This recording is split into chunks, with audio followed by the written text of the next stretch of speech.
Our next guest is a tell it like it is comedian who says no one is safe when it comes to his jokes. Bratty kids, celebrities, politicians, people that he just passes by, they are all fair game. Born and raised right here in Maryland, Tom Myers' career has taken him all over the nation, and now he has a new CD of comedy coming out soon. Tom, welcome. Thanks for having me on, Elsa. Glad to have you here. I know you're a Maryland born and raised. Yep. So tell us a little bit about yourself. You said you started with comedy as almost a defense mechanism? Yeah, it was in high school. I started telling jokes to upperclassmen to sort of deflect being bullied. People often ask me, you know, what's the toughest room I ever worked? I say the men's locker room at Falston High School. The whole comic book series, Kill or Be Killed, I lived it. Oh my goodness. So you started telling these jokes and I'm assuming won over some fans?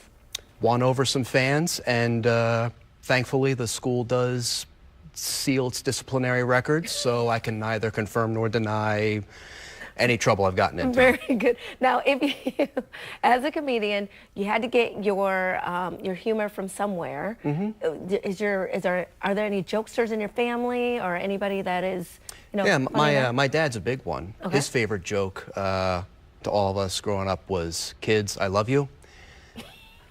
No, he's very supportive. I called him, let him know I was going to be on this show. I said, "Hey, Dad, the show's on ABC 2. You should check it out." And the first words out of his mouth were, "What channel is it on?"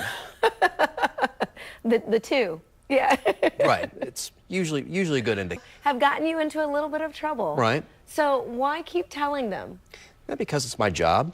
You know, it's no different than, you know, a police officer running to the scene of a crime or a firefighter running into a burning building. It's what I do. You know, Mort Saul was blacklisted by Hollywood because he kept talking about the Warren Commission report on stage. Lenny Bruce kept having obscenity trial after obscenity trial.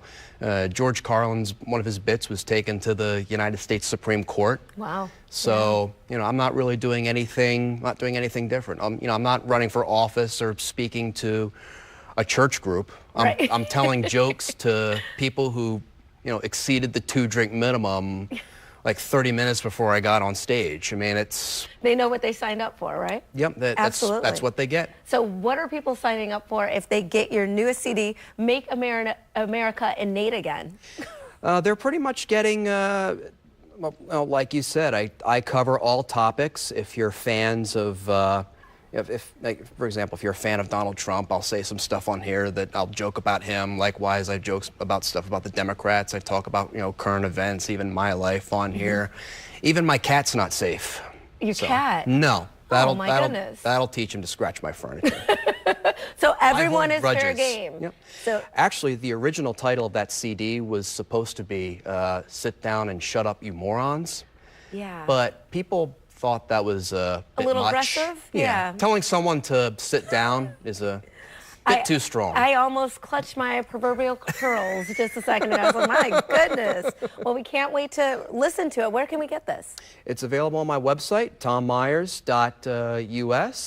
Oh, you've got it up there now. Yeah. And you can hit me up on Facebook, Twitter. I'm unique in that I obsessively keep track of that stuff. On Twitter? So perfect. I'll probably respond to you. Okay. Maybe in an unexpected way. Well, then I will add you right away. Thank you so much, Tom Myers. We appreciate it. And we'll be right back with more Midday Maryland right after the break. Stay tuned.